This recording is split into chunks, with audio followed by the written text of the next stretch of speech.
So I was diagnosed very late in life with MPS I. I was actually just diagnosed less than 2 years ago. At age 38, I just turned 40. And all my life, since very young childhood, we knew something was, I wouldn't say wrong, but different, or I had issues. But I would be, my mom took me to different doctors, and I was misdiagnosed as a child with a bone deformity. They pretty much just looked at my hands or my bones, and then through my life I would go to different specialists that, with the different problems I had, heart problems, teeth problems, jaw problems, eye problems, you name it, carpal tunnel syndrome at a very young age, pain, and none of the doctors, put it all together, systematically. It was all each different specialist. So I had a big question mark of, I just knew that I was, different, or something was wrong or whatever. And then so 4 years ago, I started really steep decline. Felt like something was really, really wrong. I was dying, something. And I was also losing my eyesight. Severe corneal clouding, I found out it was, but everything was just becoming more and more blurry, having more issues working. Fatigue was really bad, pain was really bad, got misdiagnosed with fibromyalgia. So then, after my 8th corneal specialist, he said, I'm almost positive you have Mucopolysaccharidosis I, attenuated basically version. And I was like, I don't know what that is. And he said, you need to get genetic tested.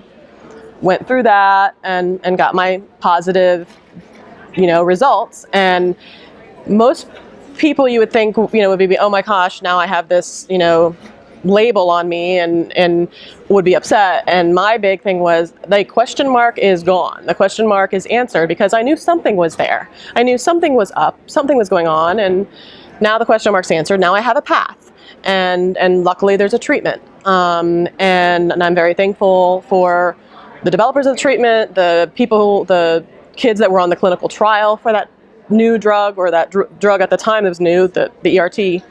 And I know what procedures I need. I know what we need to monitor.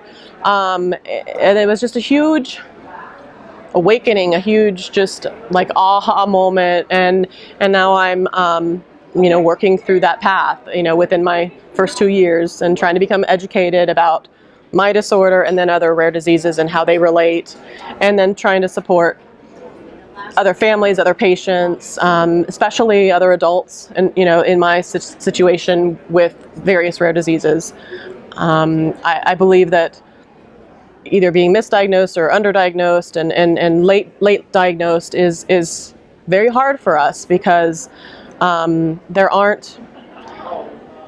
there's much more support and I guess whatever out there for pediatrics and everything. And then as you become an adult, there's less either education for the medical community, or there's just less support.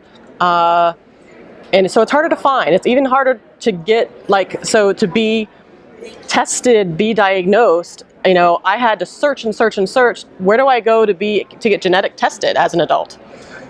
And then now, as the specialist, for my heart specialist or eye specialist or whatever my disorder, symptom is that I'm working on,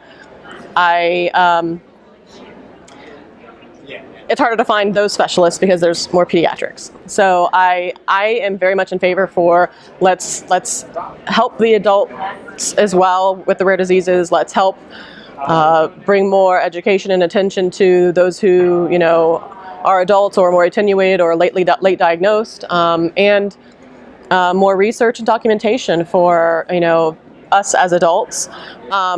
We can provide that, because all those kids that we are treating and are being successful and moving into adulthood need that research and that documentation to know what to look forward to, or what their future is going to look like. And we can provide that as the adult community in the rare disease.